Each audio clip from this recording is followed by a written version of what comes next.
तिला प्लीज तुम्ही ऍडमिट करून घ्या लवकरात लवकर. ही पोलीस केस आहे, आम्हाला तसं नाही करता येणार. हे असं काहीतरी करून किती जणांची आयुष्य तुम्ही खराब केली आहे कल्पना आहे तुम्हाला? त्यांची जगण्याची आशा खूपच कमी आहे. अजून तुला खूप जगायचं आहे, खूप. नंदिनी, नंदिनी, जानकी, फक्त तुला भेटण्यासाठी मी परत आलोय. तुला भेटण्यासाठी, आपल्या बाळाला भेटण्यासाठी. अजून भेटलोच नाही मी त्याला.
ऐक अगं बास ग बाळा, बास बास. किती वेळ चेपशील ग? हे डोकं काही थांबायचं नाही आता. राहू दे ग आत्याजी, तेवढंच माझं लक्ष लागतं कुठेतरी. नाहीतर सतत बाबांचेच विचार येत असतात ग डोक्यात. त्या उग्रवादांच्या ठिकाणाचा पत्ता लागला, पण नरसिंह तिथे नव्हताच. काय म्हणायचं या दैवाला? आत्याजी, कसलेही भलते असेल ते विचार मनात आणू नकोस. मला आता आतून असं वाटतंय की बाबा लवकर घरी येतील. परमेश्वर करो आणि तू म्हणतेस तसंच हो. अमृता, आत्या, आनंदाची बातमी आहे, दादा सापडला. अरे काय सांगतोस? काय कसं कळलं तुला? कुणाचा फोन आला होता का त्यांनीच केला होता? वाकणीसांचा फोन आला होता. दादा आता गडचिरोलीत आहे. जानकी, वाकणीस दोघेही जण त्याच्याच बरोबर आहेत. परमेश्वरा, पावलास रे पावलास. माझ्या लेकराच्या नावाने दानधर्म करीन आता मी. भावन, फोन करूया रे त्याला. दे ना मला फोन लावून. हो हो, घे, बोल बोल. काका, तुला माहितीये मी आत्ताच आत्याजीला सांगत होते की मला आतून असं वाटतं की बाबा लवकर घरी येणार आहेत. लागला फोन? हो हो.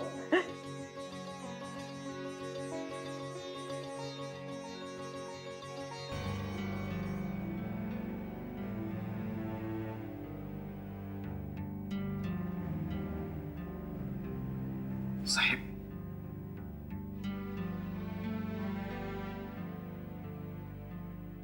वाकणेस,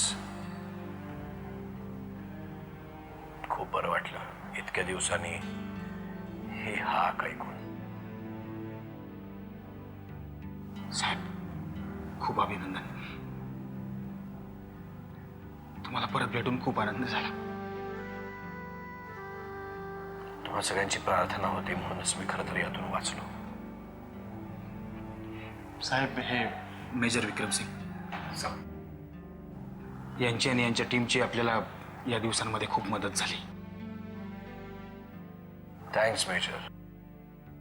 thanks for all your efforts. It was my duty mister Killedar, और अब मुझे लगता है कि आपको यहां से निकल जाना चाहिए, क्योंकि आपकी रिहाई की खबर मीडिया तक पहुंच चुकी है और मैं चाहता हूं कि मीडिया के यहां पहुंचने से पहले आप गेस्ट हाउस पहुंच जाएं, क्योंकि आपको आराम की सख्त जरूरत है.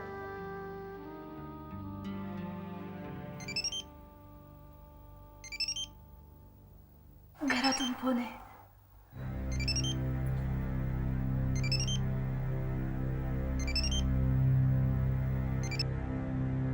Excuse me.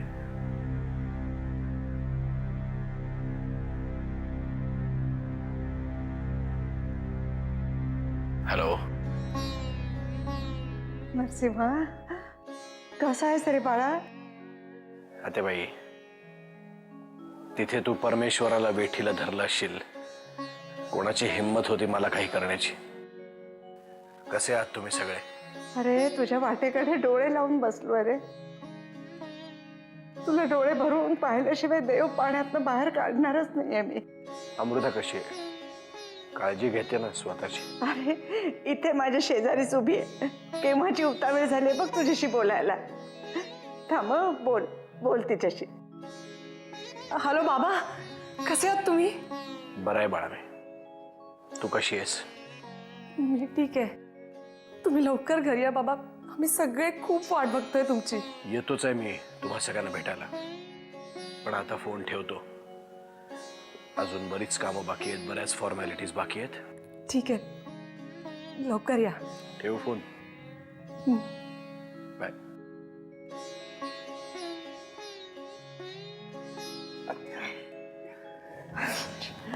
मामन,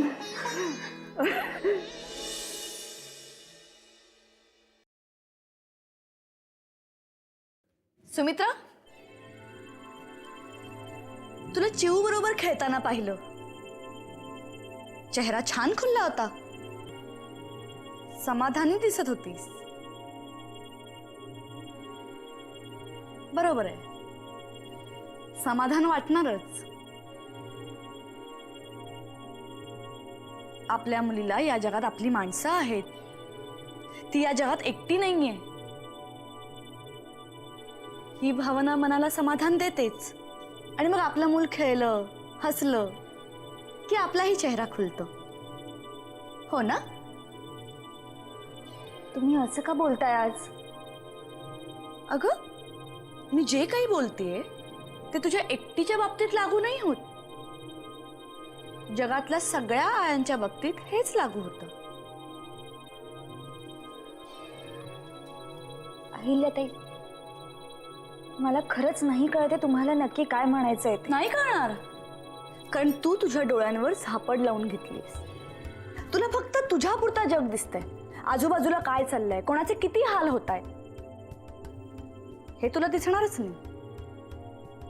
अहिल्याताई, जरा स्पष्टपणे बोलाल का तुम्हाला काय बोलायचंय?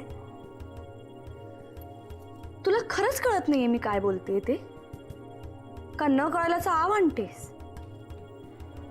चिऊ शपथ, मला खरंच काही कळत नाहीये. मी सुगंधाबद्दल बोलते. तू तुझ्याबद्दल विचार केलास, तुझ्या पोरीबद्दल विचार केलास, आणि घरचेही फक्त तुम्हा दोघींचाच विचार करतायत. सुगंधाचं काय? तिच्याबद्दल कोणीच विचार करत नाहीये. सहानुभूती दाखवणं तर दूरच राहिलं, उलट तिला सगळे हिडीस पिडीस करताय. अहिल्याताई, सुगंधाची आणि माझी गोष्ट वेगळी होती. काय वेगळी आहे? सांग ना, काय वेगळी आहे? परशु भाऊजी जे तुझ्या बाबतीत वागले ते तिच्या बाबतीतही वागले, पण त्यावेळी घरच्यांनी तुला साथ दिली, तुझ्या पाठीशी उभे राहिले. कारण निवडणुका जवळ आल्या होत्या आणि कातडी वाचवण्यासाठी त्यांनी परशु भाऊजींना भोवल्यावर चढवलं. त्यामुळे तुला घर मिळालं, तुझ्या मुलीला वडिलांचं नाव मिळालं.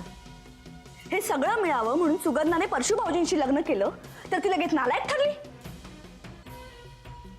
सुमित्रा, जरा विचार कर. जर का त्यावेळी घरच्यांनी तुला साथ दिली नसती, तुझ्या पाठीशी उभे राहिले नसते, तुला वाऱ्यावर सोडलं असतं, तर काय केलं असतंस? जीव देण्याशिवाय तुझ्याकडे दुसरा कुठला पर्याय उरला असता का? मग काय म्हणायचंय तुम्हाला? मी काय करावं अशी तुमची इच्छा आहे? नाही ग, मी काही तुझ्यावर माझ्या इच्छा लादत नाही. मी तुला तीच गोष्ट सांगितली ज्या गोष्टीकडे तुझ्या सकट घरातले सगळे डोळे झाक करतायत. त्यामुळे आता मी नाही सांगणार. जे काही करायचंय ना ते तू ठरव.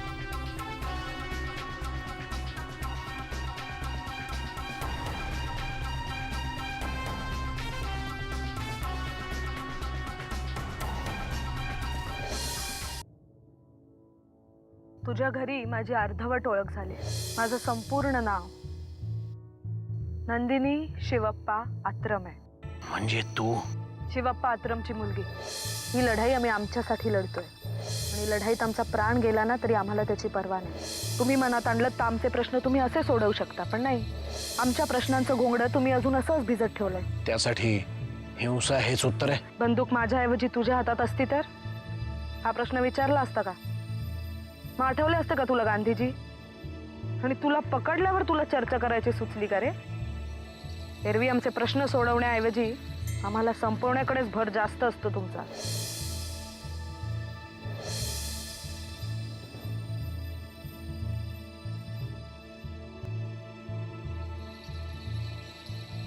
अमृता, माझं नाव नंदिनी आहे. नसती नाती जोडण्याचा प्रयत्न करू नकोस. दिवस रात्र वणवण भटकत होते मी माझ्या बाबांना सोडवण्यासाठी. पण नाही, माझं ते सगळं भटकणं फक्त निरर्थक ठरलं. मग माझं तोंड बंद करायला कायद्याच्याच रक्षकांनी माझ्यावर बलात्कार केला.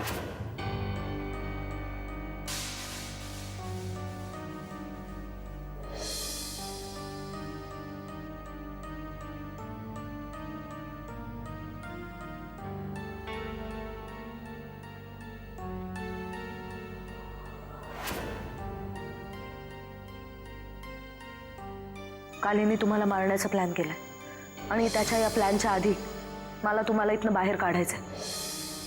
माझ्या बाबांना सांगा की मी त्यांचा शब्द मोडू नाही दिला.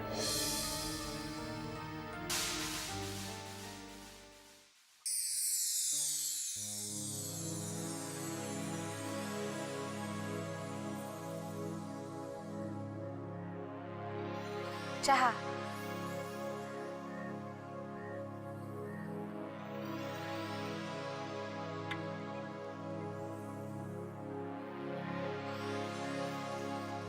काय झालं? मी आल्यापासून पाहतेय तुम्ही सतत कुठल्या ना कुठल्या तरी विचारात आहात. कसला विचार करताय एवढा? एकच तर विचार आहे जानकी, नंदिनीचा.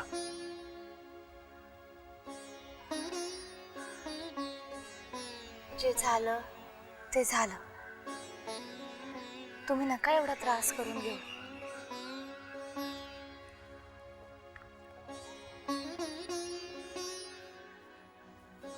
नाही जानकी, खरं काय ते तुला माहित नाही. ती कोण होती तुला काहीच माहित नाही. नंदिनी म्हणजे तुमच्या गडचिरोली मधल्या कार्यकर्त्यांपैकी एक ना? नाही, शिवाप्पा आत्रमची मुलगी होती ती. नंदिनी शिवाप्पा आत्रम. म्हणजे तिनेच? हो, त्यांच्याच ग्रुपनं मला किडनॅप केलं होतं. जेव्हा मला ही गोष्ट कळली तेव्हा मला सुद्धा खूप धक्का बसला होता. जसे जसे दिवस गेले तसं तसं मला खरं कळायला लागलं. हे कळलं की नंदिनी सगळं तिच्या वडिलांसाठी करते. हा शिवाप्पा आत्रम पूर्वी एक शिक्षक होता. आयुर्वेदाचं चांगलं ज्ञान होतं त्याला. एकदा पोलिसांनी चुकून त्याला उग्रवादी म्हणून पकडलं आणि त्याचं आयुष्य पार बदलून गेलं. आणि पर्यायाने नंदिनीचाही. त्याच्या सरेंडरची बातमी कळल्यावर एकटी नंदिनी त्याच्या बाजूने होती. सगळ्यांच्या विरोधात जाऊन त्याच्या शब्दाखातर तिनं मला सोडवलं, स्वतःचा जीव गमावून. किती प्रकारची माणसं असतात ना या जगात. त्या शिवाप्पांना मी जेव्हा पहिल्यांदा भेटायला गेले होते ना, तेव्हा मला पण खूप भीती वाटत होती. पण ते जेव्हा माझ्याशी बोलले तेव्हा मला कळलं की हे काहीतरी वेगळे. आणि आज मला कळतंय की ते माझ्याशी तसं का बोलले. कसे काय मी तिचे ऋण फेडू मला खरंच कळत नाहीये जानकी.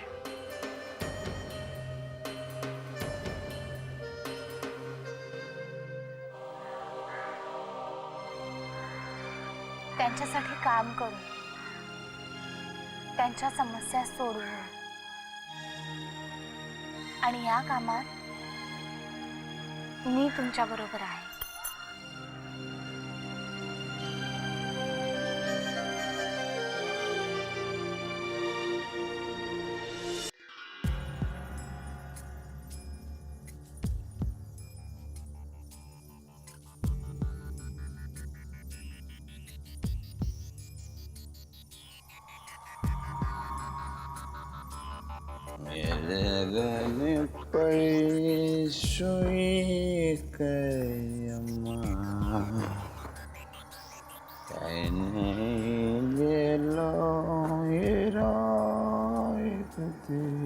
कुठं मजा मारत होता हा? मजा मारत बिरत. नवरा आहे बायकोसारखं वागायचं. नवरा संध्याकाळी घरी आला की स्वागत करायचं. त्याचं कसं स्वागत करायचं, हसून स्वागत करायचे. शिकवलं नाही वाटत तुझे बाजीरावांनी? शिकवलं नाही? गेला कुठे तो फुकणीचा? गेला कुठे? पिऊन आलायत का? कानाखाली आवाज काढीन. पिऊन आलाच का बोलायचं नाही. पिऊनच आलोय. पिऊनच आलोय मी. बोलायचं नाही. मला असे थोवाड फोडून टाकीन परत विचारलंस तर. असं मी जी बातमी सांगणार आहे ना तुम्हाला, ती ऐकल्यावर तुम्हाला कळेल की नशिबाने तुमचं थोबाड कसं फोडलंय ते. काय झालं काय? स्पष्ट बोल. सांगते ना, ऐका.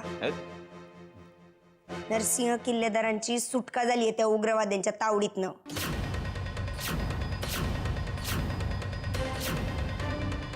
नवरा बायको सुखरूप आहेत गडचिरोली. गप्पा मारत बसले असतील गुलुगुलू. माझी दारूच उतरली. काय बातमी आणलीस गे तू? मी आपले स्वप्न बघत होतो. म्हणलं दादा जाणार, ह्या वाड्याचा राजा मी होणार. अशी त्याची बॉडी बिडी तिथं ठेवली असेल. त्याने केस कपाळा चुकून पुसून रडत बसली असेल. आत्याबाई तिकडं, इकडं पोरं बाळ सगळी. आणि मी राजासारखा कसलं काय कसलं काय. आईला आपलं नशीबच फुटके. लहानपणापासून एक गोष्ट मनासारखी होत नाही रे माझ्या. बघा तुम्ही नका त्रास करून घेऊ. आपण बघू काय करायचं. तुझ्यामुळे झालंय सगळं हरामखोर. तुझ्या बरोबर लग्न झालं नव्हतं ना, सगळं व्यवस्थित चाललं होतं. लग्न झालं आणि सुरू झालं पांढऱ्या पायाची. तू चालायला ओरडू नका माझ्यावर डापरण्यापेक्षा आता शांत डोक्याने विचार करणं गरजेचं आहे की आता याच्या पुढं करायचं काय. आणि बर्फ आणून देते तो ठेवा जरा डोसक्यावर. दारू उतरल.